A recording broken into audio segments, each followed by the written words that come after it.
ਬਿਸਮਿਲ੍ਲਾਹਿਰਰਹਿਮਾਨਿਰਰਹੀਮ ਤੇ अस्सलामुअलैकुम। 27 ਮਾਰਚ ਪਾਕਿਸਤਾਨ ਦੇ ਵਿੱਚ ਜੁਮੇ ਦੀ ਦੁਪਹਿਰ ਤੇ ਅੱਜ ਦੇ ਪੰਜਾਬੀ ਵੀਲੌਗ 'ਚ ਚੜ੍ਹਦੇ ਤੇ ਲਹਿੰਦੇ ਪੰਜਾਬ ਦੇ ਸੱਜਣਾ ਤੇ ਮਿੱਤਰਾਂ, ਭੈਣਾਂ ਤੇ ਭਰਾਵਾਂ, ਮਾਵਾਂ ਤੇ ਬਜ਼ੁਰਗਾਂ ਨੂੰ ਜੀ ਆਇਆਂ ਨੂੰ। ਸਭ ਤੋਂ ਪਹਿਲੇ ਆਸਿਮ ਮੁਨੀਰਜ਼ ਡਿਫੈਕਟੋ ਫਾਰਮ 47 ਮਿਲਟਰੀ ਰਾਜ ਡੇ 118। ਹੁਣ ਚੱਲਨੇ ਅੱਜ ਦੀਆਂ ਗੂੜੀਆਂ ਨਿੱਘੀਆਂ ਤੇ ਸੰਘਣੀਆਂ ਖਬਰਾਂ ਵਾਲੇ ਪਾਸੇ। ਸਭ ਤੋਂ ਪਹਿਲੇ ਅਸੀਂ ਜ਼ਰਾ ਦਾਨਸ਼ਵਰਾਂ ਦੇ ਉੱਤੇ ਗੱਲ ਕਰ ਲਈਏ।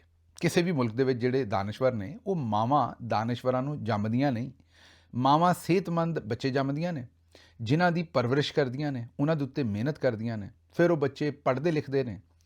ਔਰ ਉਹ ਪੜ੍ਹਾਈ ਲਿਖਾਈ ਜ਼ਰੂਰੀ ਨਹੀਂ ਕਿ ਸਕੂਲਾਂ 'ਚ ਹੋਵੇ, ਵਕਤ ਦਾ ਜਿਹੜਾ ਧਾਰਾ ਹੁੰਦਾ ਹੈ ਉਹਦੇ ਹਿਸਾਬ ਨਾਲ ਪੜ੍ਹਾਈ ਲਿਖਾਈ ਹੁੰਦੀ ਹੈ। ਅੱਜ ਤੋਂ 1000 ਸਾਲ ਪਹਿਲਾਂ ਚਲੇ ਜਾਓ ਤੇ ਉਹ ਪੜ੍ਹਾਈ ਲਿਖਾਈ ਮੁਖਤਲਿਫ ਤਰੀਕੇ ਨਾਲ ਹੁੰਦੀ ਸੀ। ਉਦੋਂ ਕਿਸੇ ਸਿਆਣੇ ਬੰਦੇ ਦੇ ਕੋਲ ਬੱਚੇ ਨੂੰ ਬਹਾ ਦਿੱਤਾ ਜਾਂਦਾ ਸੀ। ਸਕੂਲ ਉਸ ਤਰੀਕੇ ਨਾਲ ਨਹੀਂ ਸੀ ਹੁੰਦੇ।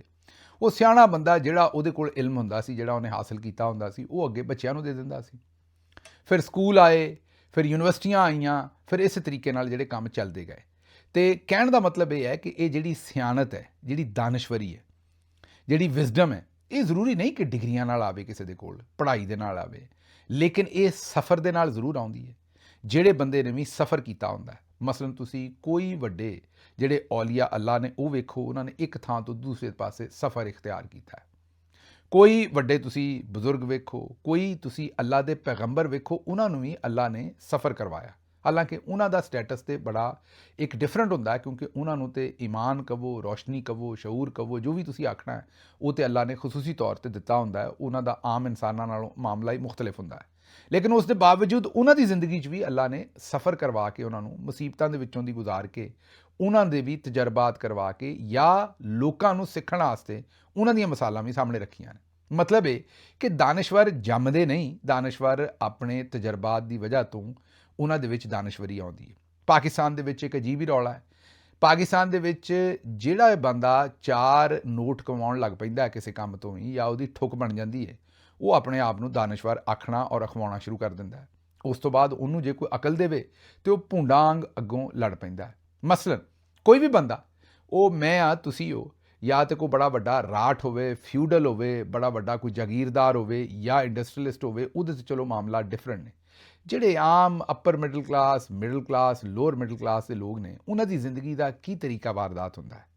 ਪੜ੍ਹਦੇ ਨੇ, ਡਿਗਰੀ ਸ਼ਿਗਰੀ ਲੈਂਦੇ ਨੇ, ਕੋਈ ਕੰਮ ਧੰਦਾ ਕਰਦੇ ਨੇ, ਕੋਈ ਡਾਕਟਰ ਬਣਦਾ ਹੈ, ਕੋਈ ਪ੍ਰੋਫੈਸਰ ਬਣਦਾ ਹੈ, ਕੋਈ ਇੰਜੀਨੀਅਰ ਬਣਦਾ ਹੈ। ਸਭ ਤੋਂ ਪਹਿਲਾਂ ਆਪਣੀ ਪੇਟ ਪੂਜਾ ਕਰਦੇ ਨੇ, ਮਤਲਬ ਕਿ ਆਪਣੇ ਆਪ ਨੂੰ ਸਿੱਧਾ ਪੱਧਰਾ ਕਰਦੇ ਨੇ। ਇੰਨੇ ਕੁ ਪੈਸੇ ਕਮਾਉਣਾ ਸ਼ੁਰੂ ਹੁੰਦੇ ਨੇ ਵੀ ਆਪਣੀਆਂ ਲੋੜਾਂ ਪੂਰੀਆਂ ਕਰਦੇ ਨੇ, ਔਰ ਨਾਲ ਸਫ਼ਰ ਕਰਦੇ ਨੇ, ਮਜ਼ੀਦ ਤਾਲੀਮ ਹਾਸਲ ਕਰਦੇ ਨੇ। ਉਹਦੇ ਨਾਲ ਜਿਹੜਾ ਸ਼ਊਰ ਆਉਂਦਾ ਉਹਨੂੰ ਪੋਲਿਸ਼ ਕਰਦੇ ਜਾਂਦੇ ਨੇ। ਜਦੋਂ ਢਿੱਡ ਭਰ ਜਾਂਦਾ, ਜੇ ਢਿੱਡ ਨਾ ਪਈਆਂ ਰੋਟੀਆਂ ਤੇ ਸਭੇ ਗੱਲਾਂ ਖੋਟੀਆਂ, ਜਿਸ ਵੇਲੇ ਢਿੱਡ ਭਰ ਜਾਂਦਾ ਹੈ ਤੇ ਫਿਰ ਸ਼ਊਰ ਵਾਲੇ ਪਾਸੇ ਨੂੰ ਸੋਚਣਾ ਸ਼ੁਰੂ ਕਰ ਦਿੰਦੇ ਨੇ। ਫਿਰ ਵਿਜ਼ਡਮ ਹਾਸਲ ਕਰਦੇ ਨੇ, ਫਿਰ ਆਪਣੇ ਆਪ ਨੂੰ ਪੋਲਿਸ਼ ਕਰਦੇ ਨੇ, ਫਿਰ ਆਪਣੀ ਸੋਚ ਦਾ ਜਿਹੜਾ ਉਹਦੇ ਵਿੱਚ ਜਿਹੜਾ ਇਰਤਕਾ ਦਾ ਅਮਲ ਹੈ ਉਹਨੂੰ ਮੁਕੰਮਲ ਕਰਨ ਦੀ ਕੋਸ਼ਿਸ਼ ਕਰਦੇ ਨੇ। ਫਿਰ ਸਤਹੀ ਗੱਲਾਂ ਤੋਂ ਉੱਠ ਕੇ ਇੱਕ ਦੂਜੇ ਦੇ ਨਾਲ ਜਿਹੜੀ ਉਹ ਮੁਕਾਬਲੇਬਾਜ਼ੀ ਤੋਂ ਉੱਠ ਕੇ ਬਿਹਤਰ ਗੱਲਾਂ ਕਰਨ ਦੀ ਕੋਸ਼ਿਸ਼ ਕਰਦੇ ਨੇ। ਹੁਣ ਇਹ ਤੇ ਹੈ ਇੱਕ ਅਮੂਮੀ ਨਾਰਮਲ, ਮੈਨੂੰ ਪਤਾ ਬੜਾ ਬੋਰਿੰਗ ਟੌਪਿਕ ਹੈ, ਤੁਹਾਨੂੰ ਬੜਾ ਭੈੜਾ ਵੀ ਲੱਗ ਰਿਹਾ ਹੋਏਗਾ, ਲੇਕਿਨ ਇਹ ਤੇ ਹੈ ਅਮੂਮੀ ਗੱਲ। ਜਿਸ ਤਰ੍ਹਾਂ ਇੱਕ ਆਮ middle class, lower middle class ਜਾਂ ਅੱਪਰ ਮਿਡਲ ਕਲਾਸ ਦਾ ਬੰਦੇ ਦਾ, ਪੜ੍ਹੇ ਲਿਖੇ ਕਿਸੇ ਵੀ ਬੰਦੇ ਦਾ ਇਹ ਸਫ਼ਰ ਹੈ। ਲੇਕਿਨ ਬਦਕਿਸਮਤੀ ਨਾਲ ਸਾਡੇ ਜਿਹੜੇ ਸੋ ਕਾਲਡ ਦਾਨਸ਼ਵਰ ਨੇ, ਜਿਨ੍ਹਾਂ ਨੇ ਸਿਆਸਤ ਦੇ ਉੱਤੇ ਕਮੈਂਟਰੀ ਕਰਨੀ ਹੈ ਜਾਂ ਜਿਨ੍ਹਾਂ ਨੇ ਇਨਫੋਟੇਨਮੈਂਟ ਦੇ ਉੱਤੇ ਕਮੈਂਟਰੀ ਕਰਨੀ ਹੈ, ਉਹ ਬਦਕਿਸਮਤੀ ਦੇ ਨਾਲ ਆਪਣੇ ਇਸ ਸਫ਼ਰ ਨੂੰ, ਜਾਂ ਆਪਣੀ ਜਿਹੜੀ ਵਿਜ਼ਡਮ ਦੀ ਜਿਹੜੀ ਉਹਨਾਂ ਦੀ ਤਲਾਸ਼ ਹੈ ਆਪਣੀ ਜ਼ਾਤ ਵਾਸਤੇ, ਉਹਨੂੰ ਉਹ ਪੂਰਾ ਹੀ ਨਹੀਂ ਹੋਣ ਦਿੰਦੇ। ਮਤਲਬ ਜਿਵੇਂ ਬੱਚਾ 9 ਮਹੀਨਿਆਂ ਬਾਅਦ ਦੁਨੀਆ 'ਤੇ ਆਉਂਦਾ ਹੈ, ਇਹ ਜਿਹੜੇ ਦਾਨਸ਼ਵਰ ਨੇ ਇਹ ਆਪਣਾ ਉਹ ਸਫ਼ਰ ਪੂਰਾ ਹੀ ਨਹੀਂ ਕਰਦੇ, ਉਸ ਤੋਂ ਪਹਿਲਾਂ ਹੀ ਦੁਨੀਆ 'ਤੇ ਆ ਜਾਂਦੇ ਨੇ। ਚਲੋ ਦੁਨੀਆ 'ਤੇ ਆ ਕੇ ਹੀ ਆਪਣਾ ਉਹ ਸਫ਼ਰ ਮੁਕੰਮਲ ਕਰ ਲਓ। ਦੁਨੀਆ 'ਤੇ ਆਉਣ ਦਾ ਮਤਲਬ ਹੈ ਦਾਨਸ਼ਵਰ ਆਪਣੇ ਆਪ ਨੂੰ ਡਿਕਲੇਅਰ ਕਰ ਪੈਂਦੇ ਨੇ। ਮਸਲਨ ਮੈਂ ਮਿਸਾਲ ਦੇ ਰਿਹਾ ਸੁਹੇਲ ਅਹਿਮਦ ਸਾਹਿਬ ਦੀ ਅਤੇ ਸੁਹੇਲ ਵੜਾਇਚ ਸਾਹਿਬ ਦੀ। ਹੁਣ ਸੁਹੇਲ ਅਹਿਮਦ ਸਾਹਿਬ ਗੁਜਰਾਂਵਾਲੇ 'ਚ ਪੈਦਾ ਹੋਏ, ਉੱਥੋਂ ਨਿਕਲ ਕੇ ਇੱਕ ਸਟੇਜ ਡਰਾਮੇ ਦੇ ਉੱਤੇ ਕਮੇਡੀਅਨ ਬਣੇ। ਅੱਛਾ, ਹੁਣ ਇਹ ਇੱਕ ਟੈਕਨੀਕਲ ਕੰਮ ਹੁੰਦਾ ਹੈ। ਕੋਈ ਬੰਦਾ ਡਾਕਟਰ ਬਣਦਾ, ਪ੍ਰੋਫੈਸਰ ਬਣਦਾ, ਇੰਜੀਨੀਅਰ ਬਣਦਾ, ਕਾਮੇਡੀਅਨ ਬਣਦਾ, ਮਿਸਤਰੀ ਬਣਦਾ, ਮਜ਼ਦੂਰ ਬਣਦਾ। ਇਹ ਇੱਕ ਟੈਕਟੀਕਲ ਲੈਵਲ ਹੁੰਦਾ ਹੈ। ਪਹਿਲਾਂ ਬੜੀ ਟੈਕਨੀਕਲ ਕਿਸਮ ਦੀ, ਬੇਸਿਕ ਕਿਸਮ ਦਾ ਤੁਹਾਨੂੰ ਨੌਲੇਜ ਆਉਂਦਾ ਪਹਿਲਾਂ। ਤੁਸੀਂ ਕਾਮੇਡੀ ਕਰਦੇ ਹੋ, ਲੋਕੀ ਹੱਸਦੇ ਨੇ ਉਸ ਕਾਮੇਡੀ ਦੇ ਉੱਤੇ, ਤੁਹਾਨੂੰ ਜਿਹੜਾ ਉਹ 4 ਰੋਲ ਲੱਭਣੇ ਸ਼ੁਰੂ ਹੁੰਦੇ ਨੇ, ਫਿਰ ਤੁਹਾਨੂੰ 4 ਬਹੁਤੇ ਪੈਸੇ ਲੱਭਣੇ ਸ਼ੁਰੂ ਹੁੰਦੇ ਨੇ, ਫਿਰ ਲੋਕੀ ਤੁਹਾਡੀ ਜ਼ਿਆਦਾ ਉਸ ਕੰਮ ਨੂੰ ਪਸੰਦ ਕਰਦੇ ਨੇ, ਤੁਸੀਂ ਫਿਰ ਹੋਰ ਚੰਗਾ ਕੰਮ ਕਰਦੇ ਹੋ। ਇੱਥੋਂ ਤੱਕ ਹੁੰਦਾ ਤੁਸੀਂ ਆਪਣੇ ਆਪ ਨੂੰ ਲੱਭਦੇ ਹੋ। ਫਿਰ ਜਦੋਂ ਤੁਸੀਂ 10-15 ਸਾਲ ਤੋਂ ਬਾਅਦ ਆਪਣਾ ਸਿੱਕਾ ਬਣਾ ਲੈਂਦੇ ਹੋ ਤੇ ਤੁਸੀਂ ਆਪਣਾ ਥਾਂ ਵੀ ਲੱਭ ਲੈਂਦੇ ਹੋ, ਆਪਣੇ ਢਿੱਡ 'ਚ ਰੋਟੀ ਵੀ ਪਾ ਲੈਂਦੇ ਹੋ, ਤੇ ਫਿਰ ਤੁਸੀਂ ਸ਼ਊਰ ਲੱਭਣ ਤੁਰਦੇ ਹੋ। ਜਦੋਂ ਤੁਸੀਂ ਸ਼ਊਰ ਲੱਭਣ ਤੁਰਦੇ ਹੋ ਨਾ, ਤੇ ਤੁਹਾਨੂੰ ਉਦਣ ਅਹਿਸਾਸ ਹੁੰਦਾ ਹੈ ਵੀ ਇਹ ਜਿਹੜਾ 15-20 ਸਾਲ ਮੈਂ ਪਹਿਲਾਂ ਸਿੱਖਿਆ ਹੈ ਤੇ ਹਨੇਰਾ ਹੀ ਸੀ, ਮੈਂ ਤੇ ਕਿਤੇ ਅਪੜਿਆ ਹੀ ਨਹੀਂ। ਮੈਨੂੰ ਤੇ ਹੁਣ ਕਿਤੇ ਅਪੜਨ ਵਾਸਤੇ ਕੋਈ ਅਗਲਾ ਸਫ਼ਰ ਕਰਨਾ ਪੈਣਾ ਹੈ, ਆਪਣੇ ਆਪ ਨੂੰ ਸਿੱਖਣਾ ਪੈਣਾ ਹੈ। ਲੇਕਿਨ ਕਈ ਬੰਦੇ ਜਿਹੜੇ ਨੇ ਉੱਥੇ ਰੁਕ ਜਾਂਦੇ ਨੇ, ਕਿਉਂਕਿ ਜਿਸ ਤਰ੍ਹਾਂ ਹੀ ਉਹ ਟੁੱਕਰ ਅੰਦਰ ਪੈਂਦਾ, ਉਹਨਾਂ ਨੂੰ ਉਹਦੀ ਸੂਕਰ ਚੜ੍ਹਦੀ ਹੈ ਰੋਟੀ ਦੀ, ਤੇ ਉਹਨਾਂ ਨੂੰ ਲੱਗਦਾ ਵੀ ਜਿਹੜੀ ਸੂਕਰ ਚੜ੍ਹਦੀ ਹੈ ਨਾ ਰੋਟੀ ਦੀ, ਉਹਦਾ ਗੁਬਾਰ ਚੜ੍ਹਦਾ, ਉਹਨਾਂ ਨੂੰ ਲੱਗਦਾ ਇਹ ਸ਼ਊਰ ਹੈ।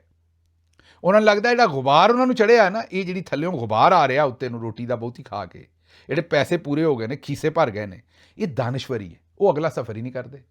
ਮਸਲਨ ਸੁਹੇਲ ਵੜਾਇਚ ਸਾਹਿਬ, ਇਹਦੇ 'ਚ ਕੋਈ ਸ਼ੱਕ ਨਹੀਂ ਕਿ ਉਹ ਕਾਲਮ ਨਗਾਰੀ ਕਰਦੇ ਨੇ, ਔਰ ਦੂਜੇ ਪਾਸੇ ਉਹ ਫਿਲਮ ਸਟਾਰਾਂ ਦੇ ਸਵਿਮਿੰਗ ਪੂਲ ਦੇ ਵਿੱਚ, ਉਹਨਾਂ ਦੇ ਬੈਡਰੂਮਾਂ 'ਚ ਜਾ ਕੇ ਉੱਥੇ ਵੀ ਉਹ ਗੰਦੇ ਗੰਦੇ ਕਿਸਮ ਦੇ ਇੰਟਰਵਿਊ ਵੀ ਲੈਂਦੇ ਨੇ। ਇਸੇ ਤਰ੍ਹਾਂ ਸਾਡੇ ਜਿਹੜੇ ਸੁਹੇਲ ਅਹਿਮਦ ਸਾਹਿਬ ਨੇ, ਉਹ ਹਰ ਤਰ੍ਹਾਂ ਦੀ ਉਹਨਾਂ ਨੇ ਕਾਮੇਡੀ ਕੀਤੀ ਹੈ। ਜਿਹੜੇ ਗੰਦੇ ਚੈਨਲਸ ਦੇ ਉੱਤੇ ਆਪਣਾ ਸਟੇਜ ਡਰਾਮਿਆਂ ਦੇ ਵਿੱਚ ਕੰਮ ਹੋਏ, ਉਹਨਾਂ 'ਤੇ ਨਹੀਂ ਕੀਤੇ ਹੋਣਗੇ, ਲੇਕਿਨ ਉਹਨਾਂ ਦੇ ਨਾਲ ਫਨਕਾਰਾਂ ਨੇ ਜਿਹੜੇ ਡਾਂਸ ਵਾਂਸ ਸਭ ਕੁਝ ਉੱਥੇ ਵੀ ਕੰਮ ਕੀਤਾ, ਚੰਗਿਆਂ 'ਤੇ ਵੀ ਕੰਮ ਕੀਤਾ, ਬੜੇ ਬੜੇ ਉਹਨਾਂ ਨੇ ਤਗੜੇ ਡਰਾਮੇ ਵੀ ਕੀਤੇ PTV ਦੇ ਉੱਤੇ, ਬਾਕੀ ਸਾਰੀਆਂ ਜਗ੍ਹਾ ਦੇ ਉੱਤੇ। ਇਹ ਸਾਰਾ ਉਹਨਾਂ ਦਾ ਟੈਕਟੀਕਲ ਜਾਂ ਟੈਕਨੀਕਲ ਨੌਲੇਜ ਸੀ ਇਸ ਫੀਲਡ ਦਾ, ਜਿਹੜਾ ਉਹਨਾਂ ਨੇ ਹਾਸਿਲ ਕਰ ਲਿਆ। ਹੁਣ ਇਹ ਤੋਂ ਅੱਗੇ ਉਹਨਾਂ ਨੇ ਤੁਰਨਾ ਸੀ ਸ਼ਊਰ ਲੈਣ ਵਾਸਤੇ, ਕਿਉਂਕਿ ਰੋਟੀ ਪੂਰੀ ਹੋ ਗਈ, ਜੇਬ ਭਰ ਗਈ। ਹੁਣ ਅੱਗੇ ਤੇ ਅਗਰ ਤੇ ਅੱਗੋਂ ਕੋਈ ਜਸਤਜੂ ਹੁੰਦੀ ਦਾਨਸ਼ਵਰੀ ਦੀ, ਸ਼ਊਰ ਲੈਣ ਦੀ, ਤੇ ਅੱਗੇ ਸਿੱਖਦੇ ਵੀ ਅੱਗੋਂ ਕੀ ਕਰਨਾ, ਕਿਸੇ ਸਫ਼ਰ 'ਚ ਪੈਂਦੇ, ਜਿਹੜੀਆਂ ਚੀਜ਼ਾਂ ਪਹਿਲਾਂ ਸਿੱਖੀਆਂ ਸਨ ਉਹਨਾਂ ਨੂੰ ਅਨਸਿੱਖਾ ਕਰਦੇ, ਮਤਲਬ ਕਿ ਜਿਹੜੀਆਂ ਚੀਜ਼ਾਂ ਲਰਨ ਕੀਤੀਆਂ ਸਨ ਉਹਨਾਂ ਨੂੰ ਅਨਲਰਨ ਕਰਦੇ, ਤੇ ਅੱਗੋਂ ਨਵੀਆਂ ਰਾਵਾਂ, ਨਵਾਂ ਸ਼ਊਰ ਜਿਹੜਾ ਉਹ ਸਿੱਖਦੇ। ਉਹਨਾਂ ਕਿਹਾ ਨਾ, ਜੋ ਮੈਂ ਗੁਜਰਾਂਵਾਲੇ 'ਚ ਸਿੱਖਿਆ, ਮੈਂ ਪਟਵਾਰੀ ਸਾਂ, ਮੇਰੀ ਸੋਚ ਬਰਿਆਨੀ ਦੀ ਪਲੇਟ ਤੋਂ ਸ਼ੁਰੂ ਹੁੰਦੀ ਸੀ ਤੇ ਬਰਿਆਨੀ ਦੀ ਪਲੇਟ 'ਚ ਮੁੱਕ ਜਾਂਦੀ ਸੀ। ਜ਼ਾਹਿਰ ਹੈ ਨਿੱਕੇ ਹੁੰਦਿਆਂ ਉਹ ਬਿਲਕੁਲ ਬਰਿਆਨੀ ਦੀ ਪਲੇਟ ਹੀ ਸੀ, ਤੇ ਵੱਡੇ ਹੋ ਕੇ ਉਹਨੂੰ ਮੈਟਾਫੋਰਿਕਲੀ ਅਸੀਂ ਇਸਤੇਮਾਲ ਕਰ ਰਹੇ ਹਾਂ। ਵੱਡੇ ਹੁੰਦਿਆਂ ਉਹ ਬਰਿਆਨੀ ਦੀ ਪਲੇਟ ਤੋਂ ਵੱਧ ਕੇ ਗੱਡੀ, ਘਰ, ਬੈਂਕ ਬੈਲੈਂਸ ਉਹਦੇ 'ਤੇ ਆ ਗਈ। ਉਹਨਾਂ ਕਿਹਾ ਇਹਦੋਂ ਅੱਗੇ ਮੈਂ ਨਹੀਂ ਜਾਣਾ। ਉਹਨਾਂ ਕੋਲੋਂ ਅਗਰ ਕੋਈ ਪੁੱਛਦਾ ਹੈ ਵੀ ਨਵਾਜ਼ ਸ਼ਰੀਫ ਸਾਹਿਬ ਤੁਹਾਨੂੰ ਕਿਉਂ ਪਸੰਦ ਨੇ, ਉਹਨਾਂ ਕਿਹਾ ਹੈ ਕਿ ਉਹ ਲੋਕਾਂ ਦੀ ਮਦਦ ਕਰਦੇ ਨੇ, ਫਨਕਾਰਾਂ ਦੀ ਮਦਦ ਕਰਦੇ ਨੇ, ਪੈਸੇ ਪੂਸੇ ਦਿੰਦੇ ਨੇ, ਇਸ ਤੋਂ ਮੈਨੂੰ ਪਸੰਦ ਨੇ। ਹੁਣ ਅਗਰ ਉਹ ਵਾਕਈ ਸ਼ਊਰ ਦੇ, ਮਤਲਬ ਜਿੱਡਾ ਮਾਸ਼ਾਅੱਲਾ ਉਹਨਾਂ ਦਾ ਮੇਰੇ ਤਰ੍ਹਾਂ ਮੂੰਹ ਵੱਡਾ ਹੋਇਆ ਹੈ ਵਕਤ ਦੇ ਨਾਲ, ਅੱਖਾਂ ਸ਼ੱਖਾਂ ਉਹਨਾਂ ਦੀਆਂ ਭਰੀਆਂ ਨੇ, ਸੁੱਜੀਆਂ ਨੇ, ਅਗਰ ਉਹ ਕਿਤੇ ਸ਼ਊਰ ਵੀ ਇਸ ਤਰ੍ਹਾਂ ਹੀ ਆਪਣਾ ਅੰਦਰੋਂ ਤਗੜਾ ਕਰ ਲੈਂਦੇ, ਤੇ ਅੱਜ ਉਹ ਇਹ ਗੱਲ ਨਾ ਕਰਦੇ, ਉਹ ਇਹ ਸੋਚਦੇ ਵੀ ਉਹਨਾਂ ਨੇ ਮੁਲਕ ਵਾਸਤੇ ਕੀ ਕੀਤਾ, ਆਵਾਮ ਵਾਸਤੇ ਲਾਰਜਲੀ ਕੀ ਕੀਤਾ ਹੈ। 4 ਬੰਦਿਆਂ ਨੂੰ ਤੇ ਹਰ ਬੰਦਾ ਰਜਾ ਦਿੰਦਾ। ਪਾਕਿਸਤਾਨ ਦੇ ਵਿੱਚ ਇੱਕ ਅਮੂਮੀ ਰਿਵਾਜ ਹੈ ਕਿ ਲੋਕਾਂ ਦੀ ਜ਼ਮੀਨ 'ਤੇ ਕਬਜ਼ਾ ਕਰੋ, ਬੇਵਾ ਦੇ ਪਲਾਟ ਜਿਹੜੇ ਉਹਨਾਂ ਦੇ ਉੱਤੇ ਕਬਜ਼ਾ ਕਰੋ, ਕਤਲ ਦੇ ਮੁਕੱਦਮਿਆਂ ਦੀ ਰਿਸ਼ਵਤ ਲੈ ਕੇ ਜਿਹੜੇ ਕਿਸੇ ਬੇਵਾ ਦਾ ਬੱਚਾ ਮਰਿਆ, ਮਾੜੇ ਦਾ ਬੱਚਾ ਮਰਿਆ, ਉਹਦੇ ਮੁਲਜ਼ਮਾਂ ਨੂੰ ਛੱਡ ਦਿਓ, ਫਿਰ ਉਮਰਾ ਕਰੋ ਜਾ ਕੇ, ਫਿਰ ਗਰੀਬਾਂ ਦੇ ਵਿੱਚ ਜ਼ਕਾਤ ਤਕਸੀਮ ਕਰੋ, ਮਾੜੇ ਦੀ ਹੈਲਪ ਕਰੋ ਜਾ ਕੇ, ਤਾਂ ਕਿ ਆਪਣਾ ਜਿਹੜਾ ਜ਼ਮੀਰ ਹੈ ਅੰਦਰ ਭੇੜੀਆ ਹੈ, ਜਿਹਨੂੰ ਪਤਾ ਕਿ ਗੰਦੇ ਕੰਮ ਕਰਕੇ ਪੈਸੇ ਕਮਾਏ ਨੇ, ਉਹਨੂੰ ਸੈਟਿਸਫਾਈ ਕਰਨ ਵਾਸਤੇ ਕੰਮ ਕਰੋ। ਮੈਂ ਕਿਉਂਕਿ ਹਕੂਮਤ 'ਚ ਰਿਹਾ, ਜਿਹੜੇ ਸਭ ਤੋਂ ਵੱਡੇ ਵੱਡੇ ਟੈਕਸ ਚੋਰ ਨੇ, ਮੈਂ ਉਹਨਾਂ ਨੂੰ ਵੇਖਿਆ ਵੀ ਰਮਜ਼ਾਨ 'ਚ ਉਹਨਾਂ ਦੇ ਉਸ ਤੋਂ ਵੀ ਲੰਮੇ ਲੰਮੇ ਦਸਤਰਖਾਨ ਲੱਗਦੇ ਨੇ। ਮੈਂ ਉਹਨਾਂ ਨੂੰ ਵੇਖਿਆ ਵੀ ਉਹ ਬੜੇ ਬੜੇ ਦਰਬਾਰਾਂ 'ਤੇ ਬੜੇ ਬੜੇ ਦੂਸਰੀਆਂ ਜਗ੍ਹਾ ਦੇ ਉੱਤੇ ਲੰਮਾ ਚੌੜਾ ਡੋਨੇਸ਼ਨ ਦਿੰਦੇ ਨੇ, ਲੇਕਿਨ ਟੈਕਸ ਵੀ ਚੋਰੀ ਕਰਦੇ ਨੇ, ਤੇ ਬਾਕੀ ਵੀ ਉਹਨਾਂ ਦੇ ਮਾਮਲਾਤ ਜਿਹੜੇ ਨੇ ਉਹ ਅੱਲਾ ਦੀ ਸਪੁਰਦ ਨੇ, ਜ਼ੁਲਮ ਕਰਨ ਵਾਲੇ, ਲੋਕਾਂ ਦਾ ਮਾਲ ਖਾਣ ਦੇ, ਲੋਕਾਂ ਦੀਆਂ ਜ਼ਮੀਨਾਂ 'ਤੇ ਕਬਜ਼ਾ ਕਰਨ ਦੇ। ਇਹ ਕਿਉਂਕਿ ਬੜੇ ਬੜੇ ਜਿਹੜੇ ਮਗਰਮੱਛ ਹੁੰਦੇ ਨੇ, ਇਹਨਾਂ ਨੂੰ ਅੰਦਰੋਂ ਪਤਾ ਹੁੰਦਾ ਵੀ ਅਸੀਂ ਭੈੜਾ ਕੰਮ ਕੀਤਾ। ਇਹ ਫਿਰ ਆਪਣੇ ਦਿਲ ਨੂੰ ਸਕੂਨ ਕਰਨ ਵਾਸਤੇ ਚੰਦ ਮਾੜੇ ਬੰਦਿਆਂ ਦੀ ਮਦਦ ਕਰਕੇ ਤੇ ਆਪਣੇ ਆਪ ਨੂੰ ਕਹਿੰਦੇ ਨੇ ਵੀ ਅਸੀਂ ਬੜਾ ਜ਼ਬਰਦਸਤ ਕੰਮ ਕਰ ਦਿੱਤਾ। ਬਹਰਹਾਲ ਲੰਮੀ ਗੱਲ ਹੋ ਗਈ। ਮੈਂ ਇਸ ਤੋਂ ਤੁਹਾਡੇ ਸਾਹਮਣੇ ਗੱਲ ਕੀਤੀ ਹੈ ਕਿ ਦਾਨਿਸ਼ਵਰ ਹੁੰਦਾ ਜਿਹੜਾ ਆਪਣੀ ਗਲਤੀ ਵੀ ਮੰਨ ਲੈ ਤੇ ਅੱਗੇ ਤੁਰ ਪਏ। ਸੁਹੇਲ ਵੜਾਇਚ ਸਾਹਿਬ, ਆਪਣਾ ਸੁਹੇਲ ਅਹਿਮਦ ਸਾਹਿਬ ਨੇ ਆਪਣੀ ਗਲਤੀ ਮੰਨਣ ਦੀ ਬਜਾਏ ਉਹਨਾਂ ਇੱਕ ਨਵਾਂ ਇੰਟਰਵਿਊ ਦਿੱਤਾ, ਜਿਹਦੇ 'ਚ ਉਹਨਾਂ ਨੇ ਆਖਿਆ ਵੀ ਇਮਰਾਨ ਖਾਨ ਸਪੋਰਟਸ ਦਾ ਹੀਰੋ ਹੈ, ਸਿਆਸਤ ਦੇ ਵਿੱਚ ਉਹ ਹੀਰੋ ਕੋਈ ਨਹੀਂ, ਉਹ ਨਾਕਾਮ ਹੈ ਤੇ ਉਹਨੂੰ ਸਿਆਸਤ ਕਰਨੀ ਹੀ ਨਹੀਂ ਸੀ ਚਾਹੀਦੀ। ਮੈਂ ਹੁਣ ਇਹਦੇ ਉੱਤੇ ਕੀ ਗੱਲ ਕਰਾਂ? ਮਸਲਨ ਹੁਣ ਮੈਂ ਜਦੋਂ ਇਹਨਾਂ ਦੀ ਗੱਲ ਸੁਣਦਾ ਸੁਹੇਲ ਅਹਿਮਦ ਸਾਹਿਬ ਦੀ, ਫਨਕਾਰ ਮੈਨੂੰ ਨਹੀਂ ਪਤਾ, ਫਨਕਾਰ ਤੇ ਮੈਂ ਤੇ ਕਿਉਂਕਿ ਫਨਕਾਰ ਹੈ ਨਹੀਂ, ਤੇ ਨਾ ਹੀ ਮੈਂ ਕੋਈ ਕਲਾਕਾਰ ਹੈ। ਜ਼ਾਹਿਰ ਹੈ ਉਹ ਬੜੇ ਵੱਡੇ ਫਨਕਾਰ ਨੇ, ਮੈਂ ਤੇ ਉਹਨਾਂ ਨੂੰ ਨਹੀਂ ਪਰਖ ਸਕਦਾ ਫਨਕਾਰੀ ਦੇ ਉੱਤੇ, ਲੇਕਿਨ ਆਮ ਗੱਲਬਾਤ, ਕਿਉਂਕਿ ਮੈਂ ਕਮਿਊਨੀਕੇਸ਼ਨ ਪੜ੍ਹਾਈ ਯੂਨੀਵਰਸਿਟੀਆਂ 'ਚ, ਆਮ ਗੱਲਬਾਤ ਤੇ ਜਿਹੜੀ ਹੈ ਉਹਦੇ 'ਤੇ ਅੰਦਾਜ਼ ਪਰਖ ਸਕਦਾ। ਮਸਲਨ ਸੁਹੇਲ ਵੜਾਇਚ ਸਾਹਿਬ ਜਦੋਂ ਟੈਲੀਵਿਜ਼ਨ 'ਤੇ ਬੋਲ ਰਹੇ ਸਨ, ਉਹ ਹਰ ਜਗ੍ਹਾ ਦੇ ਉੱਤੇ ਅਜ਼ੀਜ਼ੀ, ਹਾਲਾਂਕਿ ਮਾਂ ਨੇ ਉਹਨਾਂ ਨੂੰ ਅਜ਼ੀਜ਼ੀ ਨਹੀਂ ਜੰਮਿਆ। ਜਿਹੜਾ ਅਦਾਕਾਰ ਹੁੰਦਾ ਉਹ ਬਹੁਤ ਸਾਰੇ ਕਰੈਕਟਰ ਕਰਦਾ। ਜਦੋਂ ਉਹਦੀ ਅਦਾਕਾਰੀ ਦੀ ਜਿੰਨਾ ਕੁ ਮੈਨੂੰ ਪਤਾ ਹੈ, ਉਹ ਇਹੀ ਹੁੰਦਾ ਹੈ ਕਿ ਉਹ ਇੱਕ ਆਮ ਇਨਸਾਨ ਡਿਫਰੈਂਟ ਹੁੰਦਾ ਹੈ। ਜਿਸ ਵੇਲੇ ਉਹ ਕਰੈਕਟਰ ਕਰਦਾ ਤੇ ਉਸ ਕਰੈਕਟਰ ਦਾ ਉਹ ਰੂਪ ਧਾਰ ਜਾਂਦਾ ਹੈ, ਔਰ ਅਗਰ ਉਸ ਕਰੈਕਟਰ ਦਾ ਉਹ ਰੂਪ ਨਾ ਧਾਰ ਸਕੇ ਤੇ ਉਹਨੂੰ ਫੇਲ ਐਕਟਰ ਕਹਿੰਦੇ ਨੇ। ਔਰ ਜਿਹੜਾ ਐਕਟਰ ਚੰਗੀ ਤਰ੍ਹਾਂ ਉਸ ਕਰੈਕਟਰ ਦਾ ਰੂਪ ਮਸਲਾਂ ਅਗਰ ਉਹ ਫੌਜੀ ਬਣ ਰਿਹਾ ਤੇ ਚੰਗਾ ਫੌਜੀ ਬਣ ਕੇ ਵਿਖਾਏ, ਅਗਰ ਉਹ ਟੀਚਰ ਬਣ ਰਿਹਾ ਤੇ ਚੰਗਾ ਟੀਚਰ, ਮੁਅੱਜ਼ਨ ਬਣ ਰਿਹਾ ਤੇ ਅਜ਼ਾਨ ਚੰਗੀ ਦੇਵੇ, ਅਗਰ ਉਹ ਕੋਈ ਬੈਂਕਰ ਬਣ ਰਿਹਾ, ਮਤਲਬ ਜਿਹੜਾ ਵੀ ਉਹ ਕਰੈਕਟਰ ਕਰ ਰਿਹਾ, ਡਾਕਟਰ ਬਣ ਰਿਹਾ, ਜਿਹੜੀ ਵੀ ਸੂਰਤ ਹਾਲ ਦੇ ਵਿੱਚ ਉਹ ਹੈ, ਉਸ ਕਰੈਕਟਰ ਦਾ ਉਹ ਹਿੱਸਾ ਬਣ ਜਾਏ। ਪਾਗਲ ਬਣ ਰਿਹਾ ਤੇ ਉਹ ਬਿਲਕੁਲ ਪਾਗਲ ਲੱਗੇ ਜਿਸ ਵੇਲੇ ਐਕਟਿੰਗ ਕਰ ਰਿਹਾ। ਇਸੇ ਤਰੀਕੇ ਨਾਲ ਸੁਹੇਲ ਅਹਿਮਦ ਸਾਹਿਬ, ਜਦੋਂ ਕੋਈ ਐਕਟਰ ਦਾ ਕੋਈ ਕਰੈਕਟਰ ਮਸ਼ਹੂਰ ਹੋ ਜਾਏ ਤੇ ਉਹ ਉਸ ਕਰੈਕਟਰ 'ਚੋਂ ਬਾਹਰ ਨਾ ਨਿਕਲ ਸਕੇ ਤਾਂ ਉਹ ਇਨਸਾਨ ਦੇ ਤੌਰ 'ਤੇ ਵੀ ਫੇਲ ਹੋ ਜਾਂਦਾ ਹੈ। ਮਸਲਨ ਉਸ ਦਿਨ ਵੀ ਸੁਹੇਲ ਵੜਾਇਚ ਸਾਹਿਬ ਜਦੋਂ ਗੱਲ ਕਰ ਰਹੇ, ਆਪਣਾ ਸੁਹੇਲ ਅਹਿਮਦ ਸਾਹਿਬ ਜਿਸ ਵੇਲੇ ਗੱਲ ਕਰ ਰਹੇ ਸਨ TV 'ਤੇ, ਤੇ ਉਹ ਬੱਚੀ ਜਿਹਨੇ ਕਿਹਾ ਇਮਰਾਨ ਖਾਨ ਨੂੰ ਰਿਹਾ ਕਰ ਦੇਣਾ ਚਾਹੀਦਾ, ਉਹਦੇ ਜਵਾਬ 'ਚ ਕਹਿੰਦੇ ਨੇ ਉਹ ਇੱਕ ਭੁੱਟੋ ਵੀ ਥਾ, ਉਸਕੋ ਫਾਂਸੀ ਹੋ ਗਈ ਥੀ। ਉਹ ਅਜ਼ੀਜ਼ੀ ਤਰ੍ਹਾਂ ਹੀ ਬੋਲਦੇ ਨੇ ਜਿਹੜਾ ਉਹਨਾਂ ਦਾ ਇੱਕ ਕਰੈਕਟਰ ਸੀ। ਉਹਨਾਂ ਨੂੰ ਇਹ ਸਮਝ ਹੀ ਨਹੀਂ ਕਿ ਮਾਸ਼ਾਅੱਲਾ ਤੁਸੀਂ ਹੁਣ ਚੰਗੀ ਭਲੀ ਉਮਰ ਹੈ ਤੁਹਾਡੀ ਇੱਕ ਆਪਣਾ ਪਰਸੋਨਾ ਵੀ ਹੈ ਇਸ ਕਰੈਕਟਰ ਤੋਂ ਬਾਹਰ। ਮਾਂ ਨੇ ਸੁਹੇਲ ਅਹਿਮਦ ਜੰਮਿਆ ਸੀ, ਉਹ ਸੁਹੇਲ ਅਹਿਮਦ ਕਿੱਥੇ ਹੈ? ਮੇਰਾ ਮਤਲਬ ਕੋਈ ਤੁਸੀਂ ਆਪਣੇ ਤਰੀਕੇ ਨਾਲ ਵੀ ਗੱਲ ਕਰੋ ਨਾ, ਜਾਂ ਹਰ ਵੇਲੇ ਤੁਸੀਂ ਕਾਮੇਡੀ ਕਰ ਰਹੇ ਹੋ। ਮਤਲਬ ਤੁਹਾਡੀ ਜ਼ਿੰਦਗੀ ਸਾਰੀ ਕਾਮੇਡੀ ਹੈ ਕਿ ਤੁਸੀਂ ਕਾਮੇਡੀ 'ਚ ਜਵਾਬ ਦੇਣਾ ਹੈ।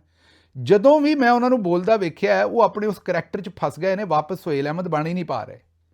ਜਿਸ ਤਰ੍ਹਾਂ ਇੱਕ ਐਕਟਰ ਵਾਸਤੇ ਉਸ ਕਰੈਕਟਰ ਦੇ ਵਿੱਚ ਜਾਣਾ ਕਾਮਯਾਬੀ ਹੁੰਦੀ ਹੈ, ਉਹਦਾ ਹਿੱਸਾ ਬਣਨਾ, ਇਸੇ ਤਰੀਕੇ ਨਾਲ ਇੱਕ ਇਨਸਾਨ ਦੀ ਵੀ ਮੌਤ ਹੋ ਜਾਂਦੀ ਹੈ ਅਗਰ ਉਹ ਉਸ ਕਰੈਕਟਰ ਤੋਂ ਬਾਹਰ ਨਾ ਆ ਸਕੇ।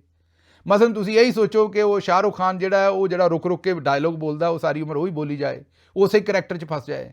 ਸਨੀ ਦਿਓਲ ਉਸ ਤਰ੍ਹਾਂ ਹੀ ਉੱਚੀ ਬੋਲੇ ਜਿਹੜੀਆਂ ਉਹ ਆਪਣੀਆਂ ਫਿਲਮਾਂ ਦੇ ਵਿੱਚ ਬੋਲਦਾ, ਤੇ ਲੋਕੀ ਉਹਨੂੰ ਪਾਗਲ ਹੀ ਆਖਣਗੇ ਨਾ।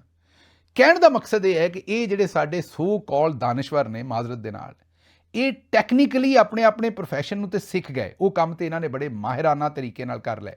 ਲੇਕਿਨ ਅੱਗੋਂ ਜਦੋਂ ਉਹ ਆਂਦੇ ਨਾ ਵੀ ਜੇ ਨਾ ਪਈਆਂ ਢਿੱਡ ਰੋਟੀਆਂ ਤੇ ਸਭੇ ਗੱਲਾਂ ਖੋਟੀਆਂ, ਜਦੋਂ ਇਹਨਾਂ ਦੇ ਢਿੱਡ ਰੋਟੀਆਂ ਪੈ ਗਈਆਂ, ਉਸ ਤੋਂ ਅੱਗੇ ਸਫ਼ਰ ਇਹਨਾਂ ਨੇ ਕਰਨਾ ਸੀ ਨਾ, ਜਿਹੜਾ ਇਹਨਾਂ ਦੇ ਜ਼ਮੀਰ ਦੀ ਜਿਹੜੀ ਹੈ ਉਹ ਆਬਿਆਰੀ ਹੋਣੀ ਸੀ। ਢਿੱਡ ਭਰਨ ਤੋਂ ਬਾਅਦ ਇਹਨਾਂ ਨੇ ਜਿਹੜੀ ਆਪਣੀ ਰੂਹ ਦੀ ਜਿਹੜੀ ਤਸਕੀਨ ਉਹ ਕਿਤੋਂ ਹਾਸਲ ਕਰਨੀ ਸੀ। ਇਹਨਾਂ ਨੇ ਜਿਹੜਾ ਆਪਣਾ ਪਰਸੋਨਾ ਬਿਲਡ ਕਰਨਾ ਸੀ, ਉੱਥੇ ਮਾਰੇ ਗਏ ਨੇ। ਉੱਥੇ ਇਹਨਾਂ ਨੂੰ ਮੈਂ ਇਹ ਆਖਾਂਗਾ ਕਿ ਉੱਥੇ ਇਹਨਾਂ ਨੂੰ ਬਸ ਅੱਲਾ ਨੇ ਜਿਵੇਂ ਦਰਖਤ ਦੀ ਕੋਈ ਸ਼ਾਖ ਸੁੱਕ ਜਾਂਦਾ ਹੈ ਨਾ, ਕੋਈ ਪਾਸਾ, ਉਹ ਸੁਕਾ ਦਿੱਤਾ ਹੈ ਤੇ ਉੱਥੇ ਫਸੇ ਨੇ। ਮਤਲਬ ਜਿੰਨੀ ਝੰਡ ਪਰੇਡ ਹੋਈ ਹੈ ਪਹਿਲੇ ਇਮਰਾਨ ਖਾਨ ਦੇ ਖਿਲਾਫ ਗੱਲ ਕਰਨ ਤੋਂ ਬਾਅਦ, ਉਸ ਤੋਂ ਡਬਲ ਡਾਊਨ ਕੀਤਾ ਹੈ ਅਤੇ ਫਿਰ ਐਕਸਪਲੇਨ ਕਰਨ ਦੀ ਕੋਸ਼ਿਸ਼ ਕੀਤੀ ਹੈ ਕਿ ਇਮਰਾਨ ਖਾਨ ਜਿਹੜਾ ਸਿਆਸਤਦਾਨ ਨਹੀਂ ਹੈ ਤੇ ਇਮਰਾਨ ਖਾਨ ਨੂੰ ਜਿਹੜਾ ਉਹ ਸਿਆਸਤ ਕਰਨੀ ਨਹੀਂ ਸੀ ਚਾਹੀਦੀ। ਉਹ ਕ੍ਰਿਕਟ ਦੇ ਵਿੱਚ, ਤੁਹਾਨੂੰ ਜਨਾਬ ਕਿਸੇ ਨੇ ਪੁੱਛਿਆ ਤੁਸੀਂ ਨੂਨ ਲੀਗ ਨੂੰ ਵੋਟ ਦਿੰਦੇ ਹੋ, ਦਬਾ ਕੇ ਦਿਓ, ਤੁਹਾਨੂੰ ਕੌਣ ਰੋਕਦਾ ਹੈ? ਸਾਨੂੰ ਕੋਈ ਗਿਲਾ ਨਹੀਂ ਤੁਹਾਡੇ ਤੇ। ਲੇਕਿਨ ਜਦੋਂ ਤੁਸੀਂ ਦਾਨਿਸ਼ਵਰ ਬਣਨ ਦੀ ਕੋਸ਼ਿਸ਼ ਕਰਦੇ ਹੋ ਔਰ ਉਹ ਵੀ ਬਿਰਿਆਨੀ ਦੀ ਪਲੇਟ ਤੋਂ ਬਾਹਰ ਨਹੀਂ ਨਿਕਲ ਪਾ ਰਹੇ ਤੁਸੀਂ, ਤੇ ਫਿਰ ਤੁਹਾਨੂੰ ਦੱਸਣਾ ਪਏਗਾ ਵੀ ਤੁਸੀਂ ਹੁਣ ਇੱਕ ਚੰਗੇ ਭਲੇ ਤੁਸੀਂ ਨਾਨੇ ਦਾਦੇ ਹੋਵੋਗੇ, ਕਮ ਅਜ਼ ਕਮ ਗੱਲ ਜਿਸ ਵੇਲੇ ਕਰੋ ਉਦੋਂ ਤੇ ਆਪਣੇ ਜਿਹੜਾ ਤੁਹਾਡਾ ਇੱਕ ਆਪਣਾ ਪਰਸੋਨਾ ਉਹਦੇ ਤਰੀਕੇ ਨਾਲ ਕਰੋ ਨਾ। ਤੁਸੀਂ ਤਾਂ ਉੱਥੇ ਵੀ ਅਜ਼ੀਜ਼ੀ ਬਣੇ ਰਹਿੰਦੇ ਜੇ। ਮਾਂ ਨੇ ਤੇ ਇੰਝ ਲੱਗਦਾ ਵੀ ਅਜ਼ੀਜ਼ੀ ਜੰਮ ਛੜਿਆ ਸੀ, ਤੇ ਹੁਣ ਜਨਾਬ ਜਿਹੜੇ ਨੇ ਉਹ ਅਜ਼ੀਜ਼ੀ ਤੋਂ ਬਾਹਰ ਜਨਾਬ ਦੀ ਜਿਹੜੀ ਹੈ ਨਾ, ਉਹ ਨਾ ਰੂਹ ਹੈ ਤੇ ਨਾ ਕੋਈ ਪਹਿਚਾਣ ਹੈ ਤੇ ਨਾ ਕੋਈ ਗੱਲਬਾਤ ਹੈ। ਪਰ ਮੈਨੂੰ ਪਤਾ ਹੈ ਫਜ਼ੂਲ ਜਿਹਾ ਟੌਪਿਕ ਸੀ, ਲੰਮੀ ਹੋ ਗਈ ਗੱਲ, ਲੇਕਿਨ ਮੈਂ ਕਿਉਂਕਿ ਉਹਨਾਂ ਦਾ ਇੰਟਰਵਿਊ ਵੇਖਿਆ ਤੇ ਮੈਨੂੰ ਫਿਰ ਅਫਸੋਸ ਹੋਇਆ ਕਿ ਪਹਿਲਾਂ ਚੰਗੀ ਭਲੀ ਉਹਨਾਂ ਦੀ ਠੁਕਾਈ ਕੀਤੀ ਸਾਰੀ ਦੁਨੀਆ ਨੇ ਔਰ ਇਹ ਉਹਨਾਂ ਨੂੰ ਦੱਸਣ ਦੀ ਕੋਸ਼ਿਸ਼ ਕੀਤੀ। ਦੂਸਰੇ ਪਾਸੇ ਸੁਹੇਲ ਵੜਾਇਚ ਸਾਹਿਬ ਦਾ ਵੀ ਇਹੀ ਹਾਲ ਹੈ। ਉਹ ਵੀ ਮੇਰਾ ਖਿਆਲ ਕੋਈ 900 ਖਬਰ ਝੂਠੀ ਦੇ ਬੈਠੇ ਨੇ। ਉਹ ਆਂਦੇ ਸਨ ਵੀ PTI ਦਾ ਜਿਹੜਾ ਵੋਟ ਬੈਂਕ ਹੈ ਉਹ ਫਾਰਗ ਹੋ ਗਿਆ, ਉਹਨਾਂ ਵੋਟ ਪਾਉਣਾ ਹੀ ਨਹੀਂ, ਨਵਾਜ਼ ਸ਼ਰੀਫ ਆ ਰਿਹਾ, ਦੁੱਧ ਦੀਆਂ ਨਹਿਰਾਂ ਬਹਿ ਜਾਣੀਆਂ ਨੇ, ਫੌਜ ਨਾਲ ਰਲ ਕੇ ਇਹ ਕਰ ਦੇਣਾ, ਉਹ ਕਰ ਦੇਣਾ। ਵੋਟ ਵੀ ਪੈ ਗਿਆ 8 ਫਰਵਰੀ ਨੂੰ ਜੋ ਹੋਇਆ। ਹੁਣ ਉਸ ਤੋਂ ਬਾਅਦ ਜਾਂ ਤਾਂ ਮਾਫੀ ਮੰਗ ਲੈਂਦੇ, ਕਹਿੰਦੇ ਕਿ ਬਈ ਮੈਂ ਦਾਨਿਸ਼ਵਰ ਨਹੀਂ, ਮੇਰੇ ਕੋਲੋਂ ਗਲਤੀ ਹੋ ਗਈ। ਐਵੇਂ ਹੀ ਮੈਨੂੰ ਵੀ ਗਲਤ ਫਹਿਮੀ ਸੀ ਵੀ ਮੈਂ ਦਾਨਿਸ਼ਵਰ ਹਾਂ, ਮੈਂ ਆਪਣਾ ਸਫ਼ਰ ਤੈਅ ਹੀ ਨਹੀਂ ਕੀਤਾ ਇਹੋ ਜਿਹਾ। ਅੱਛਾ ਚਲੋ, ਇੱਕ ਅੱਧੀ ਗਲਤੀ ਸਾਰਿਆਂ ਕੋਲ ਹੁੰਦੀ, 2 ਹੁੰਦੀਆਂ ਨੇ, 3 ਹੁੰਦੀਆਂ ਨੇ। ਇਹਨਾਂ ਦਾ ਤਾਂ ਪੂਰਾ ਜਿਹੜਾ ਮੇਰਾ ਉਹਦਾ ਕਰੀਅਰ ਹੀ ਵੇਖੋ ਤੇ ਉਹ ਅਨਫੋਰਚੂਨੇਟਲੀ ਜਿਹੜੇ ਤਜਜ਼ੀਏ ਨੇ ਉਹ ਸਾਰੇ ਜਿਹੜੇ ਸਾਰੀ ਉਮਰ ਗੱਲਾਂ ਕਰਦੇ ਰਹੇ ਨੇ ਉਹਦੇ ਆਪੋਜ਼ਿਟ ਜਾ ਕੇ ਖਲੋਤੇ ਨੇ। ਜ਼ਮੀਰ ਦੀ ਆਬਿਆਰੀ ਕਰ ਹੀ ਨਾ ਸਕੇ ਆਪਣੇ ਦੀ ਕਦੀ, ਔਰ ਗੱਲਾਂ ਜਿਹੜੀਆਂ ਬਦਕਿਸਮਤੀ ਨਾਲ ਕਰਦੇ ਨੇ। ਅੱਜ ਵੀ ਈਰਾਨ ਨੂੰ ਵੀ ਮਸ਼ਵਰਾ ਦਿੰਦੇ ਨੇ ਕਿ ਤੁਹਾਨੂੰ ਮਾਰ ਬੜੀ ਪੈਣੀ ਹੈ, ਡੀਲ ਲੈ ਲਓ। ਹੁਣ ਇਹਨਾਂ ਨੇ ਕਹਿਣਾ ਅਸੀਂ ਈਰਾਨ ਨੂੰ ਵੀ ਜਿਹੜਾ ਉਹ ਤੜਾ ਕੇ ਮਰਵਾਉਣ ਲੱਗੇ ਨੇ। ਉਹ ਬਈ ਜੇ ਤੁਸੀਂ ਕਿਹੜਾ ਈਰਾਨ ਦੇ ਨਾਲ ਬੰਦੂਕ ਚੁੱਕ ਕੇ ਜਾਣਾ ਜਨਾਬ ਲੜਨ? ਹੋ ਸਕਦਾ ਤੁਸੀਂ ਤੇ ਹਮਲਾ ਕਰਵਾ ਦਿਓ ਉਲਟਾ ਈਰਾਨ ਦੇ ਉੱਤੇ। ਉਹ ਲੜ ਰਹੇ ਨੇ, ਤੁਹਾਨੂੰ ਲੱਗਦਾ ਵੀ ਈਰਾਨ ਵਾਲੇ ਐਡੇ ਕਮਲੇ ਨੇ ਵੀ ਉਹਨਾਂ ਨੂੰ ਤੁਹਾਡੀ ਦਾਨਿਸ਼ਵਰੀ ਚਾਹੀਦੀ ਉਹਨਾਂ ਨੂੰ। ਚਲੋ ਸਾਡੇ ਗੱਲ ਤੇ ਤੁਹਾਡੀ ਦਾਨਿਸ਼ਵਰੀ ਹਜ਼ੂਰ ਪਈ ਹੈ, ਲੇਕਿਨ ਉੱਥੇ ਵੀ ਤੁਸੀਂ, ਮੇਰਾ ਮਤਲਬ ਹੈ ਕਿ ਆਪਣੀ ਦਾਨਿਸ਼ਵਰੀ ਦੇ ਰਹੇ ਹੋ, ਕੋਈ ਥੋੜ੍ਹਾ ਜਿਹਾ ਖਿਆਲ ਕਰ ਲਓ। ਫਿਰ ਇਹ ਸੁਹੇਲ ਵੜਾਇਚ ਸਾਹਿਬ ਦੀ ਇੱਕ ਵੀਡੀਓ ਸਾਹਮਣੇ ਆਈ ਹੈ, ਆਂਦੇ ਨੇ ਮੈਂ ਸਰਟੀਫਾਈਡ ਚੋਰ ਹੈ। ਲੰਮੀ ਗੱਲ ਨਹੀਂ ਸੁਣਾਵਾਂਗੇ। ਇਹ ਖਾਤੂਨ ਨੇ ਉਹਨਾਂ ਕੋਲੋਂ ਸਵਾਲ ਪੁੱਛਿਆ, ਸਿਰਫ ਇਹ ਜੁਮਲਾ ਉਹਨਾਂ ਦਾ ਸੁਣਾ ਦਿੰਦੇ। ਉਹ ਕਹਿੰਦੇ ਨੇ ਮੈਂ ਸਰਟੀਫਾਈਡ ਚੋਰ ਹੈ। ਖਾਤੂਨ ਕਹਿੰਦੀ ਵੀ ਨਹੀਂ ਤੁਸੀਂ ਨਹੀਂ ਹੋ। ਉਹ ਕਹਿੰਦੇ ਨਹੀਂ ਮੈਂ ਹੈ, ਮੈਂ ਤੁਹਾਨੂੰ ਦੱਸ ਰਿਹਾ। ਇਹ ਸੁਣੋ। मैं दरअसल एक सर्टिफाइड झूठा हूँ। तो झूठ में बड़ी कशिश होती है, ओके। तो इसलिए मैं झूठी कहानियां बनाता हूँ, लिखता हूँ, सोचता हूँ। लेकिन सर जो भी है आप सबको हंसाते बहुत हैं, ये ऐसी चाहे बात नहीं झूठ है। बोलकर हंसाते ये हैं आप या एक्सेप्ट ना करें। नो नो नो नो वो तो एक बात ये करें, इन्होंने जो की है तो ऐसे ही लोगों को वहम है, मैं जो आपको बता रहा हूँ, मेरी बात नहीं आप मानेंगे। ਬਸ ਹੁਣ ਇਹਦੇ ਤੋਂ ਅੱਗੇ ਕੀ ਗੱਲ ਕਰੀਏ। ਇਹ ਸੂਰਤ ਹਾਲ ਇਹਨਾਂ ਨੇ ਬਣਾਈ ਹੈ ਦੋਸਤਾਂ ਨੇ, ਤੇ ਮਾਸ਼ਾਅੱਲਾ ਹੈ ਤੇ ਸੀਨੀਅਰ ਦੋਸਤ ਨੇ, ਸਾਡੇ ਲਈ ਵੀ ਮੁਹਤਰਮ ਨੇ, ਲੇਕਿਨ ਇਸ ਵੇਲੇ ਜਿਹੜੀਆਂ ਗੱਲਾਂ ਕਰ ਰਹੇ ਨੇ, ਸਪੈਸ਼ਲੀ ਜੋ ਸੁਹੇਲ ਅਹਿਮਦ ਸਾਹਿਬ ਨੇ ਗੱਲਾਂ ਕੀਤੀਆਂ ਨੇ, ਉਹਦੇ ਨਾਲ ਬੜੀ ਜ਼ਿਆਦਾ ਲੋਕਾਂ ਦੀ ਜਿਹੜਾ ਉਹ ਦਿਲ ਟੁੱਟਿਆ ਕਿ ਇੱਕ ਮਜ਼ਲੂਮ ਜਿਹੜਾ ਜੇਲ੍ਹ ਦੇ ਵਿੱਚ ਬੈਠਾ, ਜਿਹਦੀ ਬੇਗਮ ਜੇਲ੍ਹ ਦੇ ਵਿੱਚ ਬੈਠੀ, ਜਿਹਦੀਆਂ ਭੈਣਾਂ ਨਾਲ ਜ਼ੁਲਮ ਹੋਇਆ, ਜਿਹਦੀ ਪਾਰਟੀ ਨਾਲ ਜ਼ੁਲਮ ਹੋਇਆ, ਬੰਦੇ ਸ਼ਹੀਦ ਹੋਏ, ਇਹ ਕੋਈ ਨਾਰਮਲ ਗੱਲ ਤਾਂ ਨਹੀਂ ਹੋਣ ਦੀ, ਸਟੇਜ ਡਰਾਮਾ ਤਾਂ ਚੱਲਣ ਨਹੀਂ ਰਿਹਾ। ਤੁਸੀਂ ਉਹਦੇ ਨਾਲ ਅਗਰ ਖਲੋ ਨਹੀਂ ਸਕਦੇ, ਉਹਦੇ ਨਾਲ ਜਿਹੜਾ ਜ਼ੁਲਮ ਹੋਇਆ ਉਹਦੇ ਖਿਲਾਫ ਬੋਲ ਨਹੀਂ ਸਕਦੇ, ਤਾਂ ਖਾਮੋਸ਼ੀ ਇਖਤਿਆਰ ਕਰੋ। ਲੇਕਿਨ ਉਹਨਾਂ ਨੇ ਕਿਹਾ ਵੀ ਨਹੀਂ, ਮੈਂ ਅਗਲਾ ਪਿਛਲਾ ਸਾਰਾ ਜਿਹੜਾ ਹਿਸਾਬ ਹੈ ਉਹ ਬਰਾਬਰ ਕਰਨਾ। ਅੱਛਾ ਜੀ, ਅੱਗੋਂ ਇਸਲਾਮਾਬਾਦ 'ਚ ਥਾਣਾ ਸੈਕਟਰੀਏਟ ਦੀ ਹਦੂਦ ਦੇ ਵਿੱਚ ਇਮਾਮ ਬਰੀ ਇੰਟਰੀ ਗੇਟ ਦੇ ਉੱਤੇ ਪੁਲਿਸ ਐਹਲਕਾਰਾਂ ਨੇ 5 ਤੇ 600 ਰੁਪਏ ਰਿਸ਼ਵਤ ਲੈ ਕੇ ਲੋਕਾਂ ਨੂੰ ਛੱਡ ਰਹੇ ਨੇ ਤੇ ਅੰਦਰ ਜਾਣ ਦੇਣ ਡਏ ਨੇ, ਦਰਬਾਰ ਦੇ ਉੱਤੇ ਹਾਜ਼ਰੀ ਦੇਣ ਦੀ। ਅੱਲਾ ਹੀ ਖੈਰ ਕਰੇ, ਕਿਤੇ ਜੰਨਤ ਦੇ ਬਾਹਰ ਨਾ ਕਿਤੇ ਇਹਨਾਂ ਦੇ ਵਿੱਚੋਂ ਕੋਈ, ਇਹਨਾਂ ਪੁਲਿਸ ਵਾਲਿਆਂ ਦੇ ਵਿੱਚੋਂ ਕੋਈ ਜੰਨਤ 'ਚ ਨਾ ਚਲਾ ਜਾਏ। ਮੈਨੂੰ ਤਾਂ ਲੱਗਦਾ ਇਹਨਾਂ ਨੇ ਉੱਥੇ ਵੀ ਰਿਸ਼ਵਤ ਫੜਨੀ ਸ਼ੁਰੂ ਕਰ ਦੇਣੀ, ਗੇਟ ਦੇ ਉੱਤੇ ਖੜੇ ਹੋ ਕੇ, ਜਾਂ ਕਿਸੇ ਵੀ ਜਗ੍ਹਾ ਦੇ ਉੱਤੇ, ਜੰਨਤ ਨਹੀਂ ਤੇ ਹੋਰ ਵੀ ਕੋਈ ਜਗ੍ਹਾ, ਮਸਜਿਦ ਦੇ ਸਾਹਮਣੇ ਚਲੇ ਜਾਣ, ਕਿਸੇ ਵੀ ਜਗ੍ਹਾ ਦੇ ਉੱਤੇ ਇਹਨਾਂ ਦੀ ਡਿਊਟੀ ਈਦਗਾਹ ਦੇ ਸਾਹਮਣੇ ਲੱਗ ਗਈ, ਕਿਤੇ ਵੀ ਜਗ੍ਹਾ 'ਤੇ ਲੱਗ ਗਈ, ਦਰਬਾਰ ਦੇ ਸਾਹਮਣੇ ਲੱਗੀ ਹੈ। ਮੈਂ ਇੱਥੇ ਕਿਸੇ ਵੀ ਸੂਰਤ ਜਿਹੜਾ ਉਹ ਇਹ ਨਹੀਂ, ਕੱਲ੍ਹ ਨੂੰ ਮੇਰੇ 'ਤੇ ਫਤਵਾ ਨਾ ਲਾ ਦੇਣਾ ਕਿ ਮੈਂ ਈਦਗਾਹ ਨੂੰ ਜਾਂ ਮਸਜਿਦ ਨੂੰ ਜਾਂ ਦਰਬਾਰ ਨੂੰ ਜਿਹੜਾ ਉਹ ਬਰਾਬਰ ਕਹਿ ਰਿਹਾ, ਜਾਂ ਕਿਸੇ ਵੀ ਇਹਨਾਂ ਦੇ ਵਿੱਚੋਂ ਚੀਜ਼ ਨੂੰ, ਤਿੰਨਾਂ 'ਚੋਂ ਕਿਸੇ ਨੂੰ ਜੰਨਤ ਦੇ ਨਾਲ ਮੁਕਾਬਲਾ ਕਰ ਰਿਹਾ। ਮੈਂ ਤਾਂ ਸਿਰਫ ਇਹ ਕਹਿ ਰਿਹਾ ਕਿ ਜਿੱਥੇ ਵੀ ਕੋਈ ਇਸਲਾਮੀ ਮਜ਼ਹਬੀ ਕੋਈ ਵੀ ਕੰਮ ਹੋ ਰਿਹਾ ਹੋਵੇ, ਉੱਥੇ ਇਹਨਾਂ ਪੁਲਿਸ ਵਾਲਿਆਂ ਨੂੰ ਖੜਾ ਕਰ ਦਿਓ। ਅਤੇ ਇਹ ਉੱਥੇ ਮੈਨੂੰ ਲੱਗਦਾ ਵੀ ਇਹ ਮੁਰਦੇ, ਅਗਰ ਇਹਨਾਂ ਨੂੰ ਇਜਾਜ਼ਤ ਦਿਓ ਨਾ, ਤਾਂ ਮੁਰਦਾ ਲੈ ਕੇ ਜਾ ਰਹੇ ਹੋਣ ਨਾ ਕਬਰਸਤਾਨ ਦਫਨ ਕਰਨ ਲਈ, ਇਹ ਉੱਥੇ ਵੀ ਖਲੋ ਕੇ ਲੋਕਾਂ ਦੀਆਂ ਜੇਬਾਂ ਵੀ ਚੈੱਕ ਕਰਨ, ਤਲਾਸ਼ੀ ਵੀ ਲੈਣ, ਔਰ ਉਹਨਾਂ ਦੇ ਕੋਲੋਂ ਰਿਸ਼ਵਤ ਵੀ ਲੈ ਲੈਣ। ਇਸ ਤੋਂ ਵੱਡੀ ਹੁਣ ਨਮੋਸ਼ੀ ਵਾਲੀ, ਬੇਸ਼ਰਮੀ ਵਾਲੀ ਗੱਲ ਜਿਹੜੀ ਹੈ ਹੋਰ ਕੀ ਹੈ। ਅੱਗੋਂ ਜਨਾਬ, ਪੰਜਾਬ ਦੇ ਮਹਿਕਮਾ ਤਾਲੀਮ ਨੇ ਐਲਾਨ ਕੀਤਾ ਹੈ ਕਿ 1 ਅਪ੍ਰੈਲ ਤੋਂ ਅਸੀਂ ਜਿਹੜੇ ਨੇ ਬਾਕਾਇਦਾ ਸਕੂਲ ਖੋਲ੍ਹ ਦੇਣੇ ਨੇ। ਪਿਛਲੇ ਸਾਲ ਪਾਕਿਸਤਾਨ ਦੇ ਵਿੱਚ 127 ਦਿਨ ਜਿਹੜਾ ਉਹ ਸਕੂਲ ਖੁੱਲ੍ਹੇ ਨੇ। ਕਿੰਨੀ? 127 ਦਿਨ 365 ਦਿਨਾਂ ਦੇ ਵਿੱਚੋਂ। ਔਰ ਇਹ ਜਿਹੜੇ 127 ਦਿਨ ਖੁੱਲ੍ਹੇ ਨੇ, ਇਹ ਰੋਜ਼ਨਾਮਾ ਦੁਨੀਆ ਦੀ ਇਹ ਰਿਪੋਰਟ ਹੈ। ਔਰ ਇਹ ਜ਼ਿਹਨ 'ਚ ਰੱਖੋ ਕਿ ਬਾਜੀ ਮਰੀਮ ਜਿਹੜੇ ਨੇ ਉਹ ਆਪ ਤੇ ਪੜ੍ਹੇ ਨਹੀਂ, ਉਹਨਾਂ ਨੂੰ ਲੱਗਦਾ ਵੀ ਸਕੂਲ ਉਹ ਚਾਹੁੰਦੇ ਨੇ ਕਿ ਬਿਲਕੁਲ ਹੀ ਬੰਦ ਕਰ ਦਿਓ, ਤਾਂ ਕਿ ਸਾਰੇ ਜਿਹੜੇ ਬੱਚੇ ਨੇ ਉਹ ਉਹਨਾਂ ਵਰਗੇ ਹੀ ਹੋ ਜਾਣ, ਨਾ ਕੋਈ ਪੜ੍ਹੇ ਅਤੇ ਨਾ ਕੋਈ ਹੋਰ ਗੱਲ ਕਰੇ। ਨਾਰੋਵਾਲ ਦੇ ਵਿੱਚ ਪ੍ਰਾਈਸ ਕੰਟਰੋਲ ਮੈਜਿਸਟਰੇਟ ਜਿਹੜਾ ਉਹ ਦੁੱਧ ਦੀ ਦੁਕਾਨ 'ਤੇ ਕੀਮਤਾਂ ਚੈੱਕ ਕਰ ਰਿਹਾ ਸੀ। ਪ੍ਰਾਈਸ ਕੰਟਰੋਲ ਮੈਜਿਸਟਰੇਟ ਗਵਰਨਮੈਂਟ ਦਾ ਆਫਿਸਰ ਹੁੰਦਾ ਹੈ। ਪੈਰਾ ਫੋਰਸ ਵਾਲੇ ਜਵਾਨ ਆਏ, ਉਹਨਾਂ ਨੇ ਉਹਨੂੰ ਜਾਲੀ ਅਫਸਰ ਕਰਾਰ ਦਿੱਤਾ। ਹੈ ਉਹ ਵਿਚਾਰਾ ਅਸਲੀ ਅਫਸਰ ਸੀ, ਉਹਨੂੰ ਜਾਲੀ ਅਫਸਰ ਕਰਾਰ ਦਿੱਤਾ। ਉਹਨੂੰ ਧੱਫੇ ਧੁੱਫੇ ਮਾਰੇ, ਚਪੇੜਾਂ ਮਾਰੀਆਂ, ਅਤੇ ਉਹਨੂੰ ਗੱਡੀ 'ਚ ਬਹਾ ਕੇ ਨਾਲ ਲੈ ਗਏ। ਉਹਨਾਂ ਕਿਹਾ ਚੱਲ ਸਾਡੇ ਨਾਲ। ਉਹ ਫਿਰ ਜਾ ਕੇ ਪਤਾ ਲੱਗਾ ਵੀ ਨਹੀਂ, ਮੈਜਿਸਟਰੇਟ ਸਾਹਿਬ ਅਸਲ ਸਨ। ਇਹ ਤੇ ਬਾਜੀ ਦਾ ਜਿਹੜਾ ਦੌਰੇ ਹਕੂਮਤ ਹੈ ਉਹਦੇ ਵਿੱਚ ਇਹ ਤੇ ਕੰਮ ਜਿਹੜਾ, ਮੇਰਾ ਮਤਲਬ ਹੈ ਕਿ ਕੰਮ ਚੁੱਕ ਕੇ ਰੱਖਿਆ ਹੋਇਆ ਸਾਰਿਆਂ ਨੇ, ਕੋਈ ਬੰਦਾ ਥੱਲੇ ਡਿੱਗਣ ਨਹੀਂ ਦੇਣ ਡਿਆ। ਮੈਨੂੰ ਇੱਥੋਂ ਇਜਾਜ਼ਤ ਦਿਓ, ਰੱਬ ਰੱਖਾ।